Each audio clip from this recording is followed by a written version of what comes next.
Hello everyone, welcome to always rise. तो आज इस वीडियो में हम लोग पंडित दीनदयाल उपाध्याय पर 5 मोस्ट इंपॉर्टेंट जो है आपके एक्सपेक्टेड एमसीक्यूज करने वाले हैं। आई होप आपने पीवाईक्यूज कर लिए हैं, जिसकी वजह से आपको आइडिया तो लग ही गया होगा कि किस तरीके के क्वेश्चन आते हैं। ये इंग्लिश और हिंदी दोनों में ही होंगे, तो मेक श्योर कि आप इनको देखिए।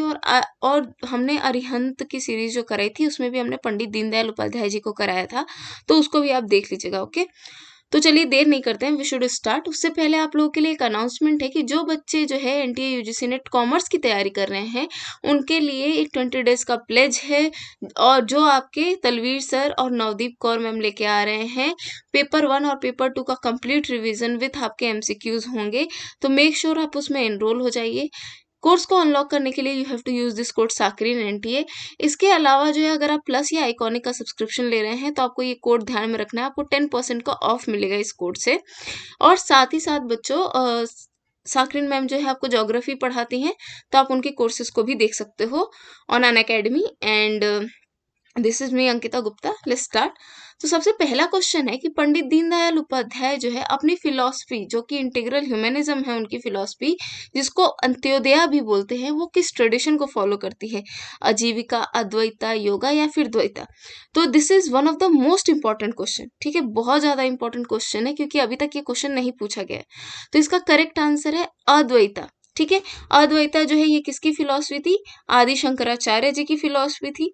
ठीक है, अगर आपको एक सिंपल शब्दों में बताया जाए कि अद्वैता फिलॉसफी क्या होती है, तो अहम ब्रह्मास्मि का जो कंसेप्ट है, यानी मैं ही ब्रह्मा हूँ, उससे रिलेट कर सकते हो। और ये जो अहम ब्रह्मास्मि है बेसिकली क्या है कि एक जो यूनिवर्सल प्रिंसिपल है उसको एक तरीके से पूरे की पूरी मानवता को या फिर यूनिवर्स में जो भी चीजें हैं उसको क्या करना है, जोड़ने का जो काम करता है वो अद्वैता फिलॉसफी करती है। और इंटीग्रल ह्यूमनिज्म जो है दीनदयाल उपाध्याय बताते हैं कि वही जो है क्या है, हमारा एसेंस है।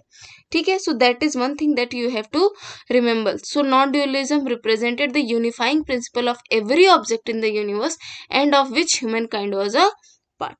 ठीक है, तो इस चीज को याद रखना है आपको। नेक्स्ट क्वेश्चन है, this is also very important, कि कौन सी जो इन दोनों स्टेटमेंट से कौन सा है ये है जो कि पंडित दीनदयाल उपाध्याय की फिलॉसफी के रिगार्डिंग करेक्ट है?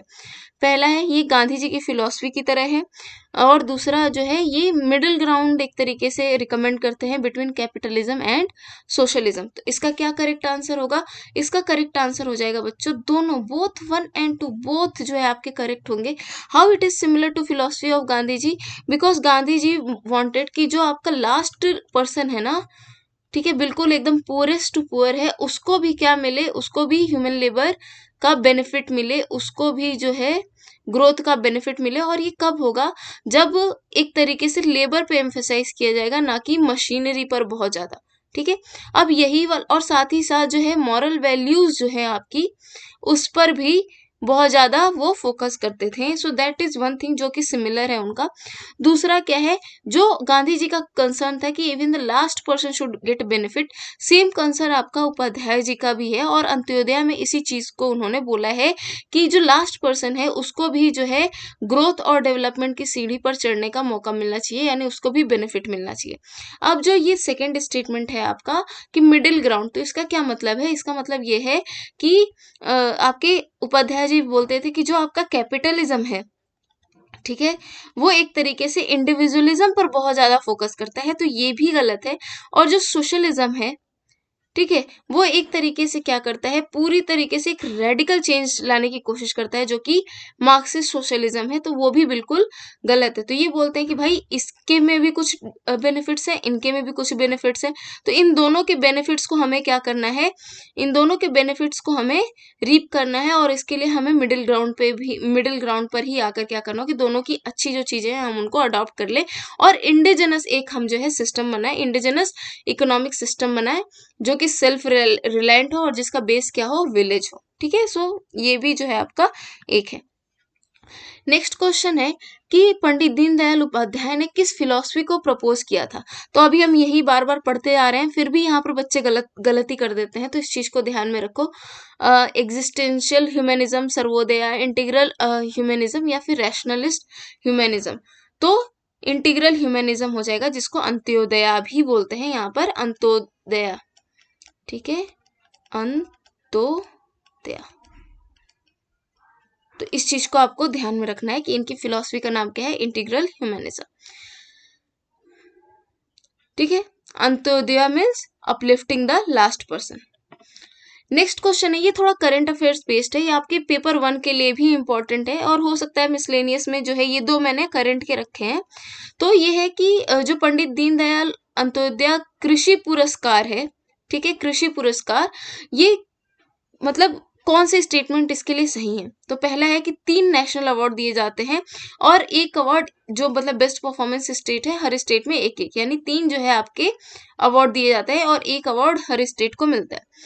दूसरा है कि these awards are only for small and marginal farmers, केवल जो है स्मॉल और मार्जिनल फार्मर्स के लिए ही है। तो इसका करेक्ट आंसर क्या हो जाएगा? इसका करेक्ट आंसर हो जाएगा ओनली 2।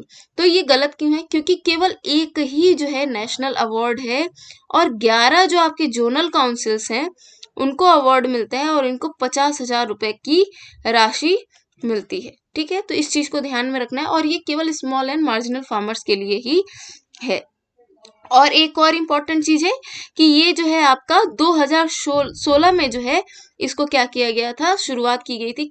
अभी आप देखोगे क्वेश्चन का ट्रेंड ऐसे है कि आपसे पूछ लेंगे कि इस स्कीम की शुरुआत कब की गई थी। ठीक है, पिछली बार क्वेश्चन आया था ना। एंड ये जो है आपका the Indian council of agriculture research देती है under the ministry of agriculture. ठीक है, next question, this is also related to आपका किससे, करंट अफेयर से, लेकिन आप डेट याद रखना क्योंकि हो सकता है डेट से भी क्वेश्चन पूछ दे।